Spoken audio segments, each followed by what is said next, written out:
d'humiliation.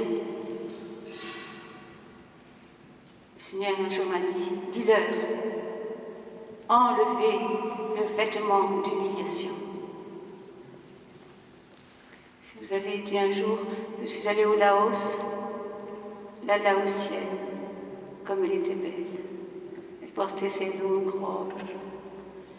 Le régime communiste est arrivé, on a mis les femmes dans les rues, à travailler aux travaux publics. On les a affublées de pantalons. Voilà ce qu'on veut faire de nous. Donc, mais je pense que vous avez eu beaucoup de grâce hier pour comprendre. Je vais donc simplement lire un extrait de l'inspiration qui m'a été donnée par Sainte Jeanne d'Arc dans le 3e cahier d'amour. Si vous regardez l'image du 3e cahier d'amour, c'est la Pietà. Vous voyez le moment où Jésus est descendu de la croix. Et le Seigneur a fait comprendre que nous sommes exactement dans ce moment-là. Dans l'Église de France et dans l'Église, je ne sais pas ailleurs, beaucoup de prêtres, même de religieux ou de laïcs, portons des croix sans Jésus dessus. Or, à quel moment la croix a été vidée de son Jésus? Au moment où elle est descendue dans les bras de sa mère, où il est descendu dans les bras de sa maman.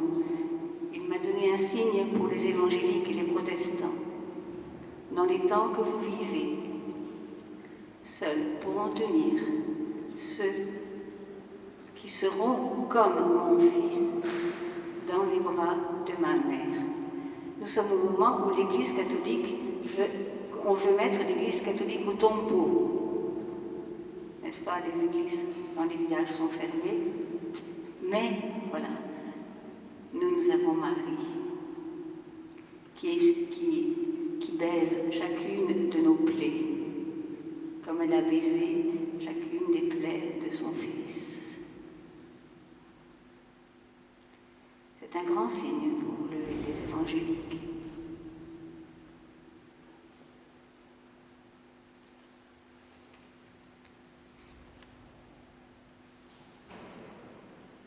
Le Seigneur est bon. Il m'a donné cette inspiration le 18 avril 2007 et nous sommes en 2014. Il a fallu 7 ans pour que nous entendions. Continue, n'aie pas peur, sois courageuse. Écoute maintenant l'inspiration de Sainte Jeanne d'Arc. Aux femmes déjà engagées dans la vie avec moi, à toutes les petites Jeannes d'Arc de France, à toutes celles qui comprendront et pourront répondre à ma demande, à toutes celles qui ne comprendront pas aujourd'hui, mais plus tard, courage, car le Seigneur fait et continue de faire de très grandes choses. Oh, qu'est grande sa sagesse! Oh, qu'est indicible son amour! Soyez bénies toutes, car toutes vous servirez à la grande œuvre de Dieu. Aucune œuvre ne s'entreprend, ni ne se réussit, si elle ne commence par le sacrifice. Quel sacrifice ai-je consenti, moi, Jeanne d'Arc, avant de commencer ma mission? En dehors des souffrances de mes propres doutes, puis du mépris de ceux qui se riaient de moi, il y a eu un sacrifice que j'ai consenti, qui vous concerne aujourd'hui. Ce sacrifice fut de laisser mes vêtements de jeune fille pour le vêtement masculin, et même pour l'armure de combat, si lourde et si douloureuse à mon corps. Je l'ai fait.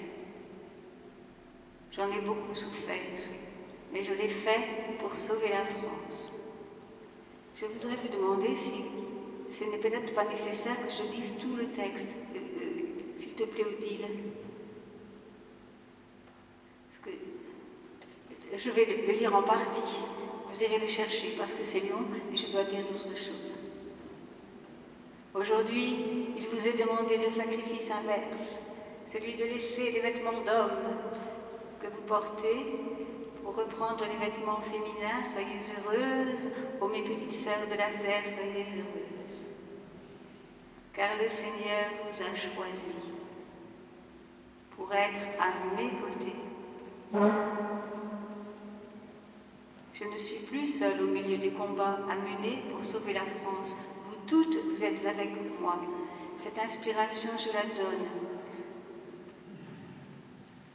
à Monique Marie, parce que dans l'appel aux jeunes que le Seigneur lui a inspiré, il est question de cette maladie de l'homosexualité. Or, vous, les femmes, vous n'êtes pas pour rien dans son développement.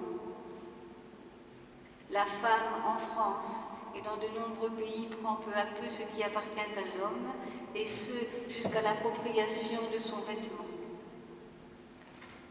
Aussi, le tout petit enfant qui ne reconnaissait sa mère qu'aux mouvements souples et chauds de sa longue jupe et distinguait bien le père à la fermeté de ses jambes, n'a plus aujourd'hui cette distinction très nette. Tout semble identique. Et le monde qu'il découvre bientôt le renforce dans cette confusion. Si vous voulez, avec moi, redonner au tout pays de France son nom de fille aînée de l'Église, il faut donner une chance aux enfants et aux jeunes de se construire une identité claire à travers des signes clairs, perceptibles, sans discours. Des signes qui, visibles, réimprégneront peu à peu leur subconscient. Il faut, chères sœurs, faire sacrifice du vêtement qui n'est pas le vôtre, il faut le rendre à l'homme. C'est un geste profond, d'amour profond. C'est un sacrifice. Ne pensez pas qu'il m'a été facile de devenir soldat. Je l'ai fait pour mon Seigneur et mon Dieu, j'en ai beaucoup souffert. Cependant, ce sacrifice que le ciel vous demande est tout d'abord une très grande grâce. Très grande grâce. Guérison, guérison, guérison. Je ne peux pas vous donner des exemples. Quand je fais des conférences, mais là nous n'avons peu de temps. Guérison.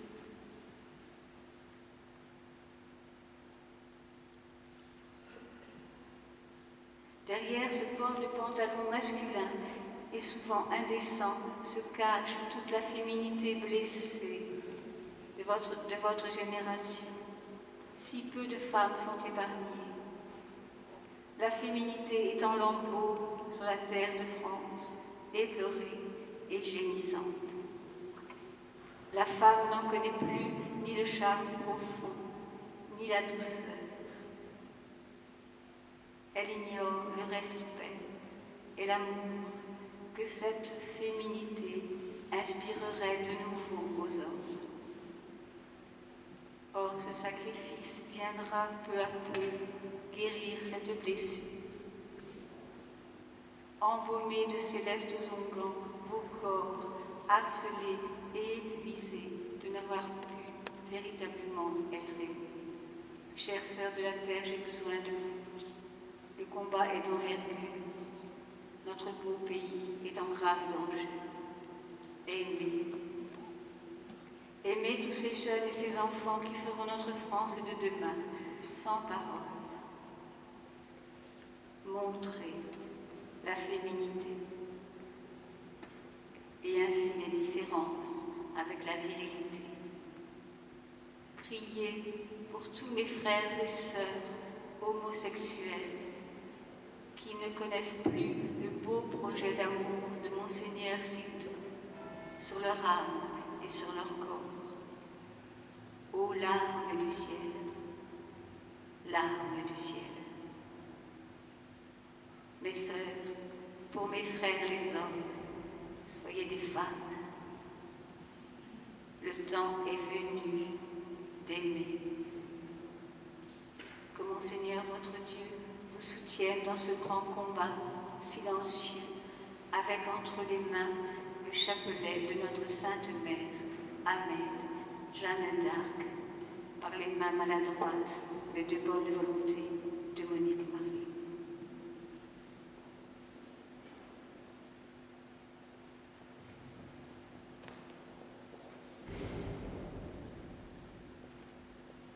Comme il y avait beaucoup de résistance à cet appel pressant, parce qu'il s'agit de nous guérir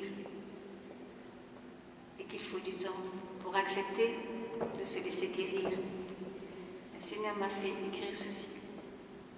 Dans un de ses épîtres aux Corinthiens, Saint Paul demande de revêtir le vêtement d'humilité. Mais qu'est-ce que c'est que l'humilité? L'humilité signifie être dans son humus, dans sa propre terre. Voilà la véritable humilité. Chacun doit vivre dans, sur et par sa propre terre. La terre de la femme n'est pas celle de l'homme. Dis-leur, enlevez le vêtement d'humiliation, le vêtement de l'homme, dont on vous a affublé pour vous empêcher de ressembler à ma mère, pour qu'il n'y ait plus le reflet sur la terre de sa beauté, de sa douceur. Ce vêtement que l'on vous fait porter depuis des décennies, ce vêtement qui n'est pas le vôtre, qui vous enlaidit et dans lequel on ne vous reconnaît plus. Revêtez le vêtement d'humilité de votre terre, de la terre de la féminité. Alors l'homme vous aimera de nouveau, vos enfants, et le règne de ma mère immaculée pourra s'étendre, car c'est de cela qu'il s'agit, permettre à ma mère immaculée de régner et ainsi de hâter mon retour. C'est pour cela que vous, mes bien-aimés, qu'il a prié, ne pouvez plus attendre. Oh, écoutez-moi, faites ce que je vous demande pour être guéris du mal que l'on vous fait. J'ai dit, je dis encore que toutes mes petites Maries qui veulent bien avec moi sauver le monde se hâtent pour leur bonheur.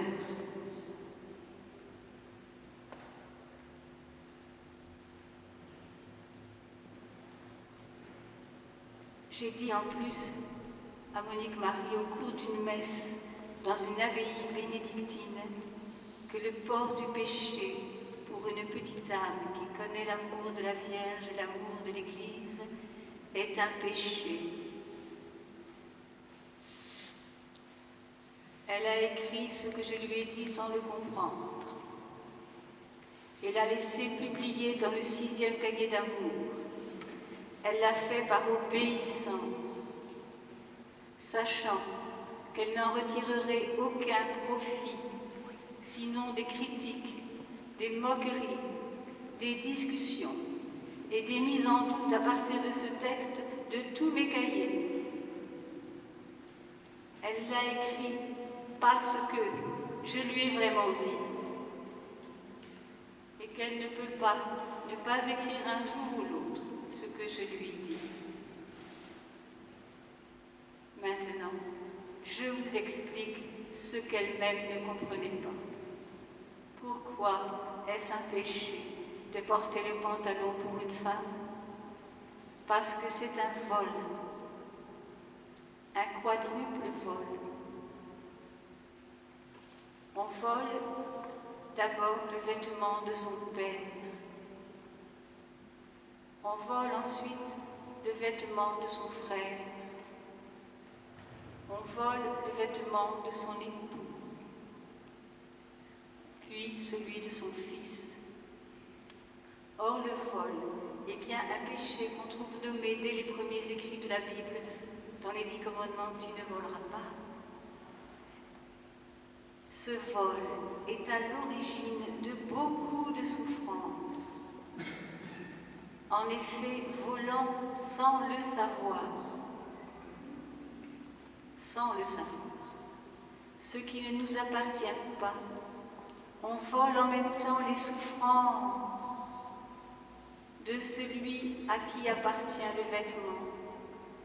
D'où les grandes difficultés de se libérer, pour la plupart d'entre nous, des souffrances vécues avec notre Père ou infligées par notre Père. D'où les grandes souffrances, d'où les grandes difficultés dans le couple, de s'entendre avec celui qu'on a volé, l'époux. D'où les grandes difficultés pour la mère de se faire obéir par le Fils, volé non seulement de son vêtement, mais de la pudeur qui attendait. Tout cela peut guérir vite si l'on veut bien m'écouter et ôter ce vêtement d'humiliation.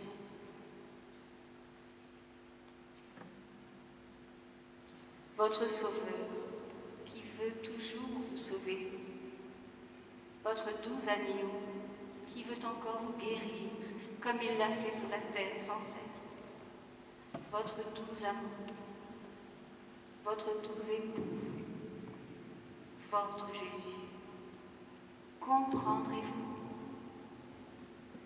Voudrez-vous avec moi hâter votre transfiguration sur la terre et la conversion des vôtres? Sans moi, vous ne pouvez rien faire, mais sans vous, je ne peux rien faire. Je me suis clouée sur la croix à votre bon vouloir.